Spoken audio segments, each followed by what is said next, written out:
संसार। ठीक है, तो हम पढ़ेंगे रासायनिक अभिक्रिया क्या होती है और रासायनिक अभिक्रिया को समझेंगे क्या है। तो रासायनिक अभिक्रिया आपने देखा होगा आपके आसपास जितने भी रिएक्शन से अपनी जो पृथ्वी है इसका भी जो निर्माण हुआ है वो कहीं ना कहीं रासायनिक अभिक्रिया से ही हुआ है। लोग कहते हैं पृथ्वी स्टार्टिंग में आग का गोला थी भाई, बड़ा सा गोला था, तो जो गोला धीरे धीरे ठंडा होता गया, पहले कुछ गैस बनी, उन गैसों ने आपस में रिएक्शन की और उन रिएक्शन के बाद कुछ और गैस बनी। ऐसे करते हुए अर्थ पे कई अरब वर्ष पूर्व पानी का आविष्कार हुआ गैसों से। जैसे हाइड्रोजन गैस में ऑक्सीजन मिली, उनसे क्या हुआ, पानी बन गया।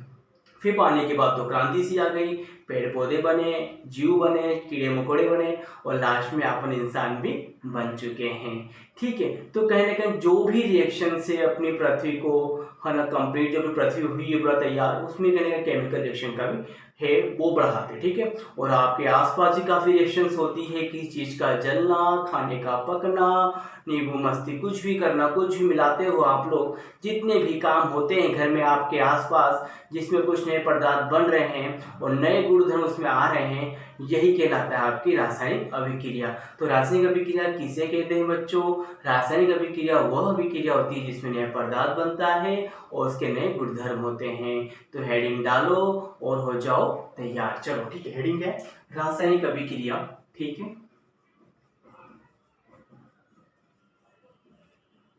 ये है आपका टॉपिक, आपका रासायनिक अभिक्रिया, इसको बोलते हैं अपन केमिकल रिएक्शन। तो केमिकल रिएक्शन है क्या? देखो रासायनिक अभिक्रिया में क्या है, जहां पर दो या दो से अधिक तत्व, दो या दो से, है ना, ये तो उतना सुटेबल नहीं है। आप तो देखो रासायनिक अभिक्रिया में नए पदार्थ बनते हैं जिसके गुणधर्म भी क्या होते हैं आपके भिन्न भिन्न होते हैं, यूं से रहेगा। ठीक है, तो रासायनिक अभिक्रिया में, ठीक है, इस अभिक्रिया में नए गुणधर्म के साथ नए पदार्थ का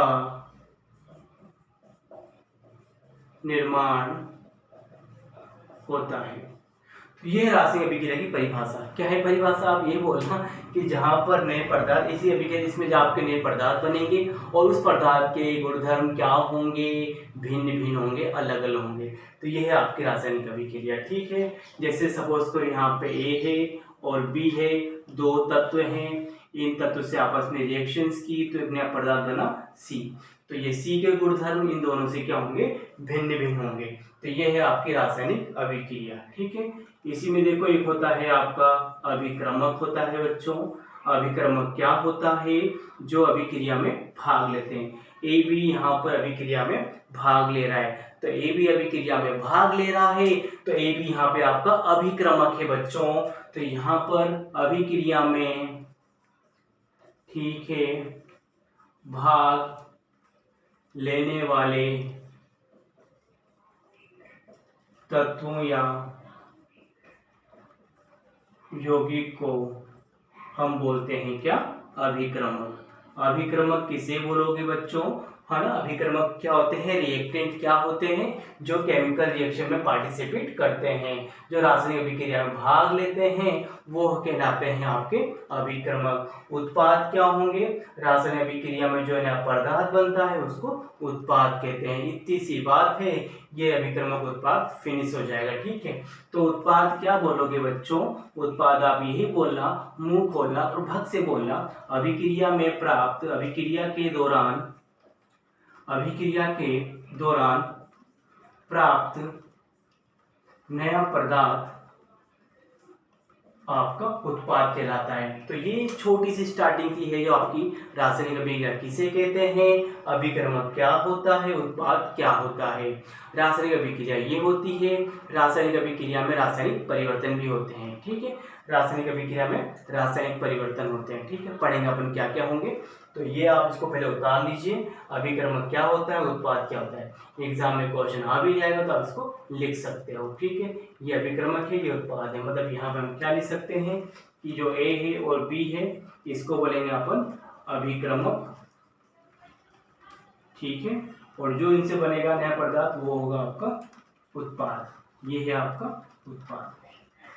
और ये एरो बताता है अभिक्रिया की दिशा। अभिक्रिया की दिशा बताता है अभिक्रिया किस दिशा में हो रही है।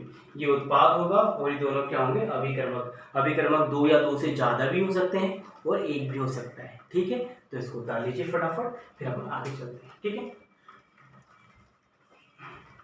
वीडियो चल रहा है अपना। हाँ 5 मिनट का हो गया, थोड़ा सा टर्न करना रही मुझे। अब ठीक है। ठीक है, तो ये हो गया आपको अभिकर्मक। अब अपन आगे पढ़ेंगे। ठीक है, ये हो गया। अब देखो रासायनिक अभिक्रिया में क्या होता है। रासायनिक अभिक्रिया में रासायनिक परिवर्तन होता है। सीधी सी बात है, रासायनिक अभिक्रिया में रासायनिक परिवर्तन होता है। रासायनिक परिवर्तन क्या क्या हो सकता है, रासायनिक परिवर्तन में बहुत कुछ हो सकता है। ठीक है, तो देखो यहाँ पे रासायनिक अभिक्रिया में, है ना, रासायनिक अभिक्रिया में रासायनिक परिवर्तन होगा। परिवर्तन मतलब वही उसके रासायनिक परिवर्तन मतलब उसके उसका जो भी होगा रासायनिक परिवर्तन मतलब कि दो पदार्थों से एक नया पदार्थ बनेगा, तो दोनों पदार्थों के जो गुणधर्म होंगे उनसे क्या होंगे, डिफरेंट होंगे। ठीक है, तो यहाँ पे रासायनिक परिवर्तन होता है। ठीक है, इसमें रासायनिक परिवर्तन जैसे क्या आएगा, जैसे आपने पढ़ा होगा बचपन में, है ना, दूध का, है ना, दूध का दही में जमना। ठीक है, दही में परिवर्तन, ये सब आपने बचपन में पढ़ा होगा। दूध का दही में परिवर्तन, ये सब क्या है, रासायनिक परिवर्तन है। फिर आपने पढ़ा होगा, है ना, भोजन का पाचन। ठीक है, भोजन का पाचन भी यहाँ पे क्या है आपका, रासायनिक परिवर्तन है। ठीक है, फलों का पकना, ठीक है, या सड़ना, ठीक है, ये सब के यहाँ आपके रासायनिक परिवर्तन है। ठीक है, तो यहाँ पे जितने भी परिवर्तन है, बहुत सारे परिवर्तन है, मतलब हर बार आपने देखा हो कई चीजें होंगी, कागज का जलना, लकड़ियों का जलना, किसी भी चीज का टूटना फूटना। तो ये देखो, दूध का दही में जमना ये तरह का रासायनिक परिवर्तन है। भोजन का पाचन, फलों का पकना, किसी भी चीज का सड़ना गलना, मोमबत्ती का जलना। ठीक है, तो ये चीजें हैं जहां पर किसी भी चीज में आप रिएक्शंस करवा रहे हैं, तत्वों को अपन क्रिएट करवा रहे हैं, जला रहे हैं, उबाल रहे हैं, तोड़ रहे हैं। ठीक है, तो उससे एक नया पदार्थ बनेगा और उसी पदार्थ को बोलते हैं अपन रासायनिक परिवर्तन। तो यहाँ पे देखो सब जगह रासायनिक परिवर्तन हो रहा है और इसमें एक नया पदार्थ मिलेगा आपको, और जो नया पदार्थ मिलेगा वो नया पदार्थ इन पदार्थों से, देखो दही, दूध का दही बन रहा है, तो दही की प्रॉपर्टीज, दूध की प्रॉपर्टी थोड़ी सी डिफरेंट होती है। तो ये दूध का दही जमना, ये भी तरह का रासायनिक परिवर्तन है। रासायनिक परिवर्तन तो मनमान सारे हैं, तो बस आप 3 या 2 को समझ लो। ठीक है, उतारो इसको। ठीक है, फटाफट, ये आपके रासायनिक परिवर्तन। ठीक है, अब देखो रासायनिक अभिक्रिया होगी। ठीक है, अब एक एग्जांपल लेते हैं। ठीक है, जैसे मैग्नीशियम है आपका। ठीक है, इसको रख देते हैं पहले। रासायनिक अभिक्रिया समझो आप, ये मैग्नीशियम, तो मैग्नीशियम धातु है। ठीक है, इसको अपन क्या कर रहे हैं, मैग्नीशियम धातु को अपन, ठीक है, गर्म कर रहे हैं। क्या कर रहे हैं, गर्म कर रहे हैं। तो हमें क्या प्राप्त होगा, हमें प्राप्त होगा क्या, मैग्नीशियम ऑक्साइड प्राप्त होगा। क्या प्राप्त होगा, मैग्नीशियम ऑक्साइड प्राप्त होगा। ठीक है, याद रखना। तो हम क्या करें, जब मैग्नीशियम धातु को, मैग्नीशियम यहाँ पे धातु है, इसको गर्म करने में मैग्नीशियम ऑक्साइड प्राप्त होगा। ठीक है, और यहाँ पे इनको बोलेंगे क्या अपन, अभिक्रमक। ये सब क्या है, अभिक्रिया में भाग ले रहे हैं बच्चों। और ये क्या है बच्चों, ओनली उत्पाद है आपका। ठीक है, यहाँ से क्वेश्चन आता है। ठीक है, मैग्नीशियम के फीते को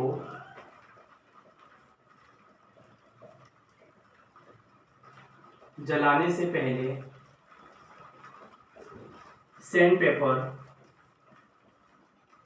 या फिर रेगमाल से क्यों रगड़ा जाता है। ठीक है,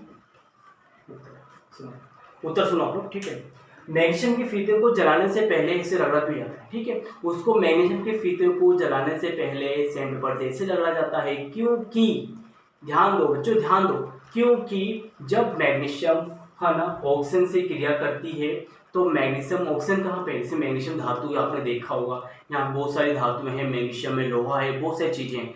तो आपके इन्वायरमेंट में क्या है, ऑक्सीजन गैस है और थोड़ी सी नमी है। तो जब ये धातु इन गैसों से क्रिया करती है, मैग्नीशियम धातु, है ना, ऑक्सीजन से क्रिया करेगी तो अपने ऊपर एक मैग्नीशियम ऑक्साइड क्या बन जाती है, परत बन जाती है।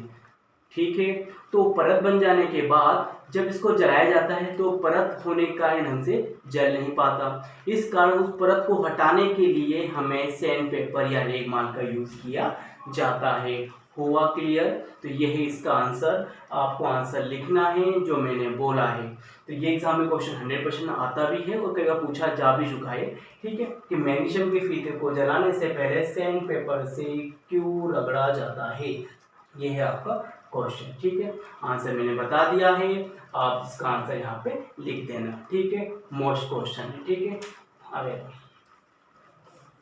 आंसर वही में बताया मैंने आपको, है ना, कि ये मैग्नीशियम ऑक्सीजन से क्रिया करके अपने ऊपर मैग्नीशियम ऑक्साइड है, यहाँ पे लिख लो मैग्नीशियम ऑक्साइड, मैग्नीशियम ऑक्साइड की परत जम जाती है और यहाँ पे ये परत जो होती है वो परत आसानी से जल नहीं पाती है। तो इसलिए हमें इसे साफ करने के लिए हम इसमें सैंड पेपर या फिर रेगमाल कपड़े का यूज किया जाता है। ये इसका पूरा आंसर, ये क्वेश्चन आपको यहाँ भी लिखनी पड़ेगी आंसर के अंदर। ठीक है, तो ये हो गया रासायनिक अभिक्रिया। अब आगे आ जाओ, कुछ देखते हैं क्या है क्वेश्चंस। ठीक है, अपना जो नया टॉपिक है वो है रासायनिक अभिक्रिया के, है ना, अभिलक्षण क्या है। ठीक है, अभिलक्षण मतलब वो क्या है। ठीक है, तो यहाँ पर हमारा टॉपिक है ने रासायनिक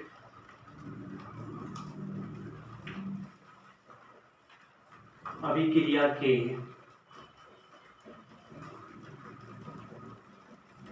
अभिलक्षण।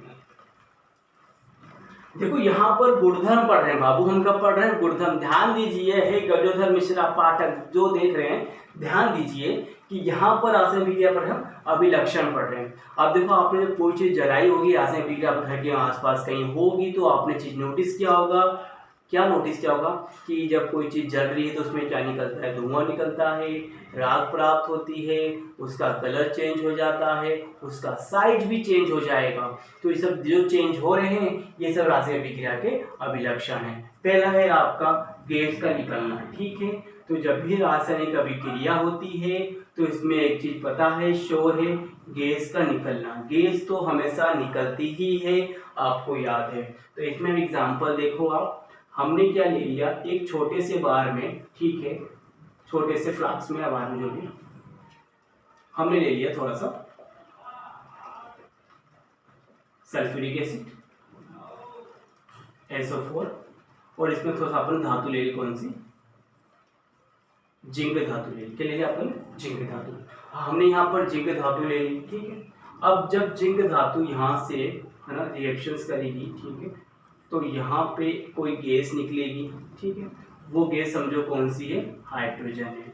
ठीक है, अब कैसे, जब जिंक धातु सल्फ्यूरिक अम्ल से क्रिया करेगी तो क्या बनाएगी, जिंक धातु पे प्लस आयन है, ये भी टूट जाएगा पानी में जाते ही, ये भी पानी में जाते टूट जाएगा, सल्फ्यूरिक अम्ल H+SO4 माइनस हो जाएगा।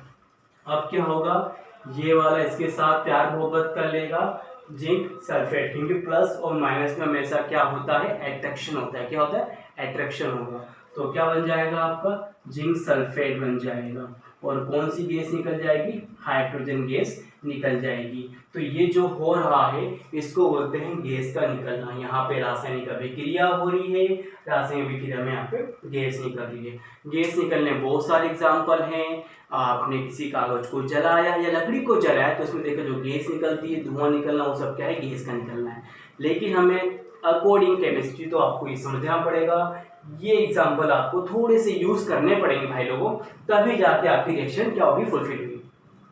देखो कुछ नहीं करना, आपको जिंक धातु को लेना है, सल्फ्यूरिक अम्ल के साथ क्रिया करानी है, तो हमेशा कौन सी गैस निकलेगी, आपकी हाइड्रोजन। यहाँ पे क्वेश्चन एक और बन जाता है कि जब कोई भी धातु अम्ल से क्रिया करती है तो कौन सी गैस निकलती है, हाइड्रोजन। आप ऐसे भी लिख सकते हो शॉर्ट में, यदि कोई भी धातु, है ना, अम्ल से क्रिया करती है सर, तो हमेशा क्या बनता है, आपका लवण बनेगा और कौन सी गैस निकलेगी, आपकी हाइड्रोजन। तो आप इसको भी लिख सकते हो। ठीक है, ये प्रॉपर्टी हम आगे पढ़ेंगे एसिड और बेस के टॉपिक में। तो ये आपको याद अभी से हो जाएगा कि जब कोई भी धातु अम्ल से क्रिया करती है तो हाइड्रोजन गैस को निकालती है। तो अगर गैस का निकलना हो गया, ठीक है। अब कैसे लिखो एग्जाम में कि हमें फ्लास्क लेंगे, इस फ्लास्क में हम थोड़ा सल्फ्यूरिक अम्ल लेंगे और सल्फ्यूरिक अम्ल में थोड़े से जिंक धातु के दाने को डालेंगे।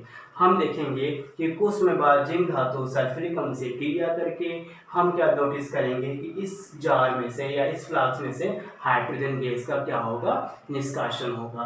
तो यह है गैस का निकलना। डायग्राम बनाना है, मैंने आपसे कहा है ना साइंस में आपको डायग्राम बनाना है। डायग्राम बनाओगे तभी नंबर पाओगे, ठीक है। तो क्वेश्चन चाहे 2 नंबर का हो, 3 का हो, 4 का एग्जाम में बोला है भाई बनाना है या ना बनाना है, पूछा भी नहीं हो ना भाई मेरे, तो भी बना के आना आप लोग, तो भी बना के आना। तो याद रखना गैस में निकलना आपको बस ये याद रखना पड़ेगा। ये एग्जाम्पल लेके थोड़ा सा इसको मेंशन कर देना, ये जिंक है क्या क्या है और उसको यहाँ पे समझा देना, ठीक है। थोड़ा सा इसको निकल लेता हूँ ताकि ये सल्फ्यूरिक अम्ल इधर दिखाई दे साइड में, ठीक है। ये हो गया क्लियर। ये फ्लास्क इस तरह क्या करें, ये हाइड्रोजन गैस निकल रही, ठीक है,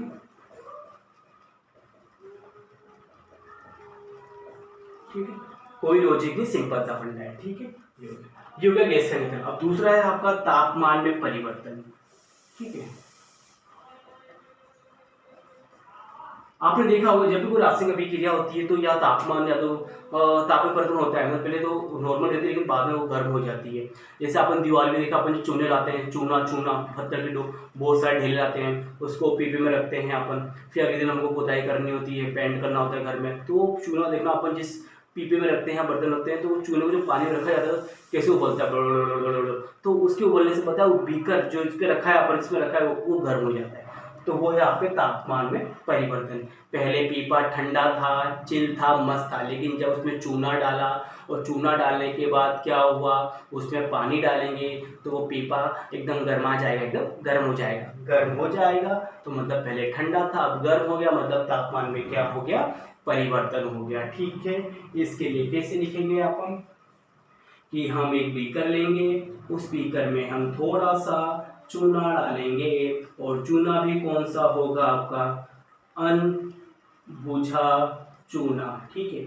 यार भैया ये अनबुझा बुझा होता क्या है, ध्यान दो। अनबुझा चूना बोलते हैं अपन कैल्शियम ऑक्साइड होगा, क्या होगा, कैल्शियम ऑक्साइड को बोलते हैं अनबुझा चूना। आज से याद रखना, इसे बोलते हैं अपन अनबुझा चूना, ठीक है। इसमें हमने क्या डाला, इसमें हमने डाल दिया थोड़ा सा पानी डाल दिया इस चूने के अंदर,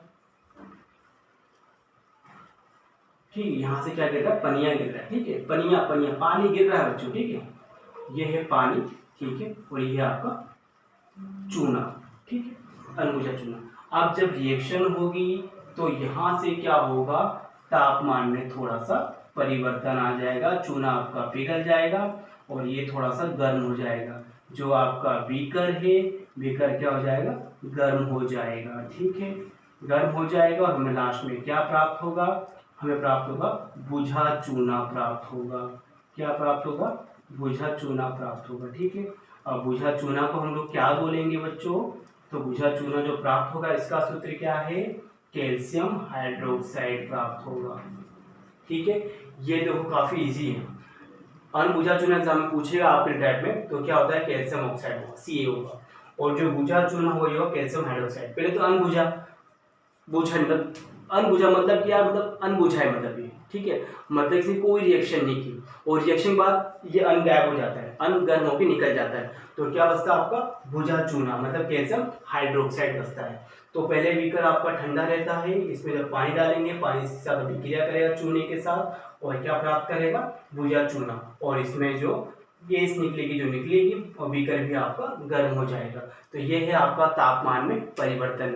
मेरे द्वारा जो लिखे हैं डायग्राम या बता रहा हूँ, जो बोल रहा हूँ, इनको आप लिखना, ठीक है। मैं लिखवा नहीं रहा हूँ आपको, बस समझा रहा हूँ कि तापमान परिवर्तन बोलेगा तो आप क्या बोलना कि हमें बीकर में अनबुझा चूना लेंगे और उस चूने में थोड़ा सा पानी डालेंगे।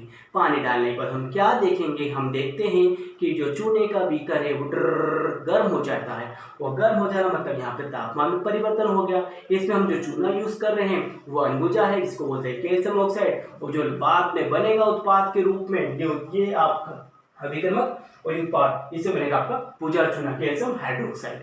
तो ये है आपकी अभिक्रिया तापमान में परिवर्तन की। तो इनको उतारो फिर हम आगे बढ़ते हैं। ठीक है, लिखना खुद ही पड़ेगा, गरियाओ मत हमको, लिखना खुद ही पड़ेगा, आपको खुद ही लिखना, इन चीज़ों को समझना पड़ेगा कि हाँ यार सर ने समझा दिया है, बस खुद ही मन बना के इसको लिख लो। मैं बोल भी तो रहा हूँ भाई, उनको समझ के अपने तरीके से लिखो। किताब का पढ़ोगे तो समझ में नहीं आएगा, कंफ्यूज होगे। जो सोचा है, जो बताया है मैंने, वो फील हो गया है तो आपको इसको उतार लेना है और समझ लेना है। ठीक है,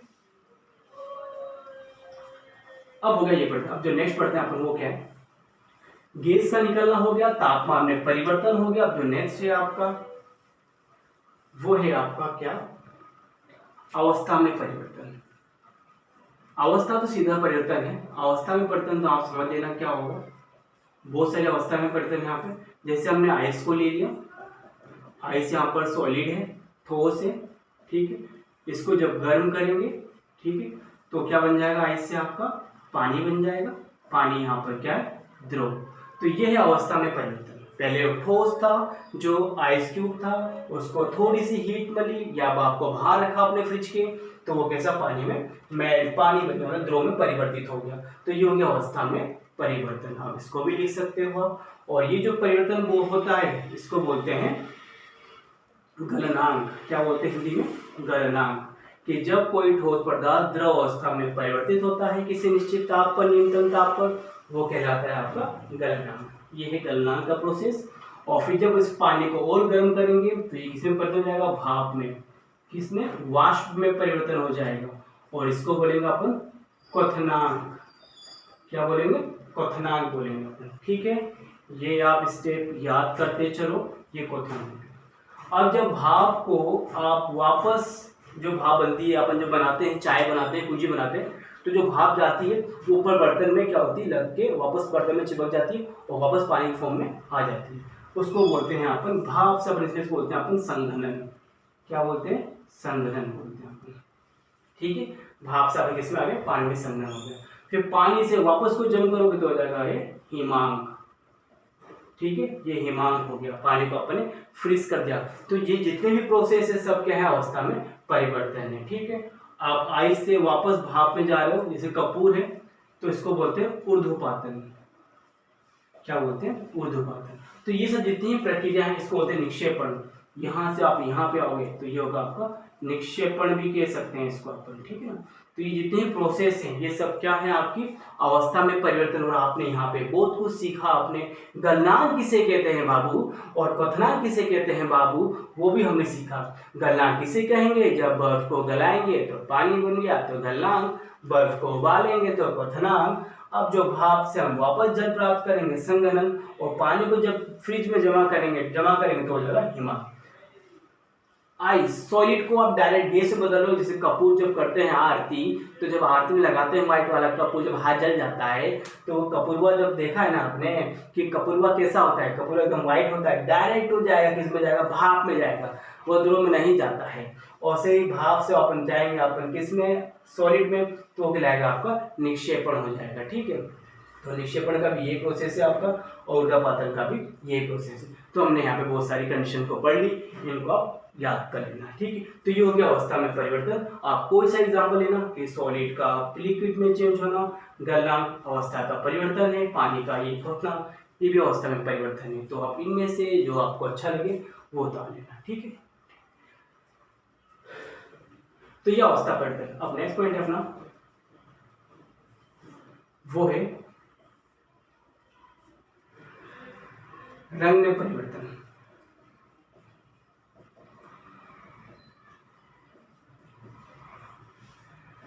अब देखो रंग में परिवर्तन क्या बोलना, आपको सिंपल सा फंडा है। रंग में परिवर्तन जो बताऊंगा मैं आपको, इसका यूज आपको करना है आगे, एक अभिक्रिया आएगी विस्थापन अभिक्रिया, उसमें यूज करना है। ठीक है, तो क्या करें, इसको उतार लो पहले, मैं यहाँ लिखता हूँ जगह पर। ठीक है, तो देखो यहाँ पर 4 पॉइंट है आपका रंग में परिवर्तन। तो ये जो रंग में परिवर्तन है, ठीक है, इसको देखो। तो रंग परिवर्तन क्या होता है, जैसे मैंने क्या लिया, एक बीकर में मैंने क्या यूज किया, अपने एक टेस्ट ट्यूब यूज किया मैंने। ठीक है, यहाँ पे यूज किया अपने, ये बच्चों के आपका कॉपर सल्फेट। ठीक है, कैसा होता है, एकदम नीला होता है। ठीक है, इसमें मैंने क्या डाल दिया, एक लोहे की कील डाल दी, इसमें मैंने एक लोहे की कील डाल दी, मतलब कि Fe डाल दिया। ठीक है, अब हमने क्या देखा, जो बीकर है उसके रंग में थोड़ा पर इसके विलायक में थोड़े से परिवर्तन होंगे। विलायक का रंग पहला नीला था, अब कैसा हो जाएगा, कॉपर सल्फेट का पहला विलेन नीला था, ये है आपका कॉपर सल्फेट। ठीक है, और ये है आपका लोहा। ठीक है, आयरन, और ये है आपका फेरस सल्फेट FeSO4।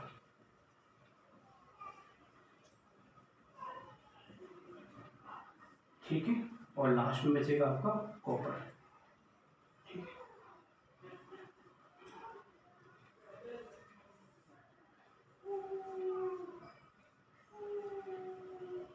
तो सर ने बना दिया। ठीक है, सर ने देखो क्या बनाया, देखो ये पहला नीले रंग का होता है ना, कैसा होगा, नीला होगा, और जब इस पे स्कार्फ बनेगा ये कैसा होगा आपका, हरा होगा।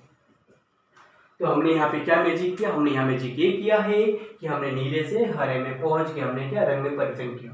रंग में परिवर्तन क्या किया, हमने कॉपर सल्फेट ले लिया, किसी भी एक परख नली में हमने कॉपर सल्फेट का विलेन लिया, विलायक लिया, और उसमें हमने लोहे डाल दी, लोहे की कील डाल दी, साफ सुथरी कील डाल दी। तो हमने क्या देखा, जब कॉपर सल्फेट के साथ क्रिया करेगा तो क्या बनाएगा, फेरस सल्फेट बनाएगा। इसी को बोलते हैं विस्थापन अभिक्रिया। ठीक है ना, और समझाऊंगा अभी नेक्स्ट। तो यह आपका फेरस सल्फेट बन गया, पहला नीला रंग था, अब इसका रंग कैसा हो गया, हरा हो गया। और यहाँ पे जो पहले आपकी कील, एकदम जो कील साफ सुथरी कील थी आपकी, ग्रे कलर की जो कील थी, और वो कैसी हो जाएगी, ब्राउनिश, थोड़ी किसी हो जाएगी आपकी ब्राउनिश हो जाएगी, ब्राउन हो जाएगी। ठीक है, थोड़ी सी कील आपकी ब्राउनिश हो जाएगी, ब्राउन हो जाएगी, क्योंकि उसमें कॉपर की क्या होगी, कॉपर की इसमें कोटिंग होगी, कॉपर इसमें चढ़ गया। तो ये है आपके रंग में परिवर्तन। इसको आप यहाँ भी कर सकते हो और विस्थापन अभिक्रिया में भी कर सकते हो। तो इसको भी उतार दीजिए। ठीक है, ये वीडियो देखिए चल रहा है।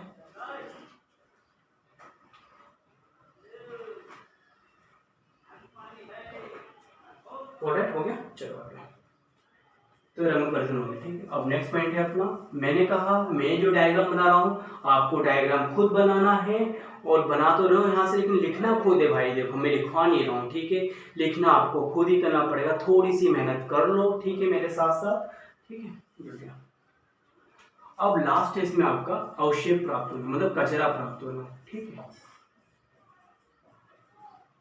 और ये कौन सी अभिक्रिया होती है आपकी, ये होती है द्विविस्थापन अभिक्रिया। ठीक है भाई, तुम्हारा सब कुछ क्लियर कर दूंगा पे, द्विविस्थापन अभिक्रिया। इससे पहले जो पढ़े थे आपके लोग विस्थापन थी, ये आपकी द्विविस्थापन अभिक्रिया। द्विविस्थापन अभिक्रिया पढ़ेंगे अपन तो उसमें हमें अवशेष प्राप्त होगा। ठीक है, इसका एग्जाम्पल ले लो आप कोई सा भी। ठीक है, पोटेशियम आयोडाइड की आपने, ठीक है, तो जब हम पोटेशियम आयोडाइड की क्रिया कराते हैं लेड नाइट्रेट से, ठीक है, ये लेड नाइट्रेट से क्रिया कराएंगे, पोटेशियम आयोडाइड की क्रिया जब लेड नाइट्रेट से कराएंगे, जो बोल रहा हूँ वही लिखना आपको, पोटेशियम आयोडाइड की क्रिया जब लेड नाइट्रेट से कराएंगे तो हमें क्या प्राप्त होगा, लेड आयोडाइड प्राप्त होगा, और हमें पोटेशियम नाइट्रेट प्राप्त होगा।